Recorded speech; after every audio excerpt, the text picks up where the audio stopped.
Bw'ogeraageranya n'eggulo olwaleero oyinza okugamba nti abazze okusunzulwa ku kyomubaka wa paalamenti mu disitulikiti y'e Kampala babadde bayitirivu.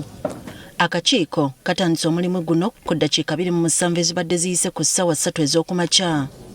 Atwala ebyokulonda Rashid Hasacha era asoose kuyitiramu baagala kusunsulwa ebyetaago kibanguyiza omulimu. As we were verifying, we kept receiving 2 copies from you, 201. You went back with 1 copy. That particular copy you went with has the original receipt of payment. Oluvannyuma akakiiko katandise okusunsula ne Samuel Center Mukabanda ayagala eky'Amakindye East ku bwannamunigina. Roli ya parliamentarian nedda mu parliament etwogera Luganda. Mu balala abasunsuddwa ku ky'Amakindye East kuliko muna NRM Judith Nuwabayine, James Kayondo atalina kibiina mwajjidde, John Mary Sekate nga naye azze ku bwannamunigina, Stanley Sempejja atalina kibiina, Michael Zizinga atalina kibiina, Francis Muleme nga naye talina kibiina n'abalala.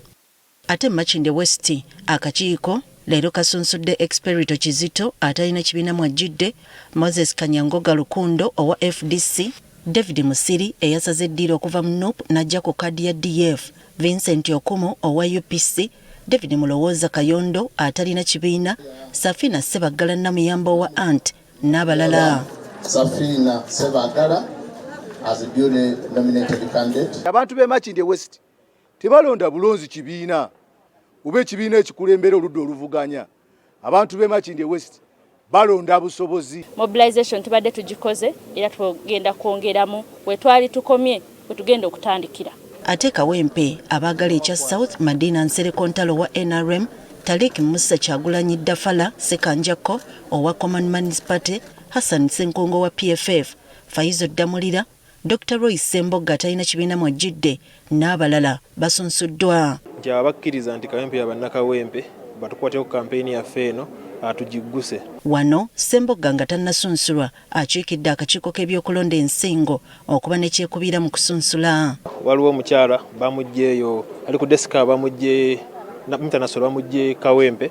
So kibakoze kanenti wena yamaze okunominating olwo katufaga tukuberaale bagatujja wano kiro kati fayiro yaffe gye basembya wansi bagibuusa. Ate Nakawa West wasunsuddwa Norbert Vincent Onkumu owa UPC, Miles Rwamiti ajjidde ku kadi ya Common Man's Party, Wilberforce Kyambadde owa FDC, Ivan Bwowe owa PFF, Felix Okuye atalina kibiina, Herbert Anderson Burora owa NRM n'abalala. Tuzze okwogerera ebyo ebiruma ekitundu kyaffe. Njagala okwebaza abantu b'e Nakawa abampedda ku buwanguzi ne babundozaako. Mu balala abasunsuddwa leero be baagala ekya Kampala Central nga kubaddeko Nana Namata Anite owa PFF, Nina Karuhanga atalina kibiina mwajjidde, Faruko Minawa ajjidde mu FDC, Alani Lwanga talina kibiina, Susan Kushaba atalina kibiina n'abalala. Siri mulabe wa government size kulwanyisa government ne government program zaayo baziremesa okutuuka ku bantu wansi ate nga nze ndi ddoboozi ly'omuntu wa wansi. N'abagala ekyombako omukyalo wa Kampala nawo leero basunsuddwa okubadde Amina Lukanga Nanziri owa NRM, Mariam Lutale Obeid ajjidde mu PFF, Evelyn Kasiri Kent owa NEED n'abalala. Njagala mbeera eddowoozi erigatta ku malowoozi g'abalala nwanirire human rights ez'abantu.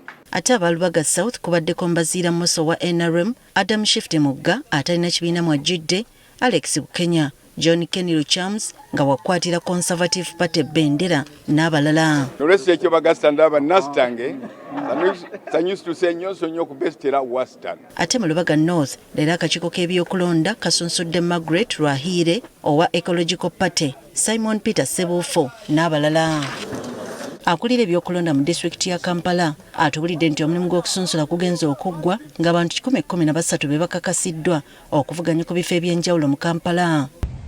Abaagala okukiikirira mu Parliament Kampala abakyala wonna tulina abantu 7, Makindye East tulina abantu 22, Makindye West abantu 13, Kawempe North abantu 5, Kawempe South bali abantu 12, Lubaga North tulina abantu 10, Lubaga South tulina abantu 9, Kampala Central tulina abantu 15, Nakawa East abantu 12, Nakawa West ne tubeera n'abantu 8. Bano baweereddwa olwabbalaza lwa wiiki ejja buli omu okuleeta enteekateeka ye ey'akakuyege. Abamu babadde nga bazireeta leero kati tunaabanga bwe tumalira Mande buli omu tunaabanga tumaze okukaanya naye oba okukaanya nabo. Byonna nga biwedde akakiiko kaalangirirwa olwanga 10 Novemba abavuganya ku kifo ky'omubaka wa paalamenti mu bitundu by'eggwanga eby'enjawulo lwe bagenda okutandika kampeyini zaabwe. Susan Nanyanzi, Agafeeyo ku Spark TV.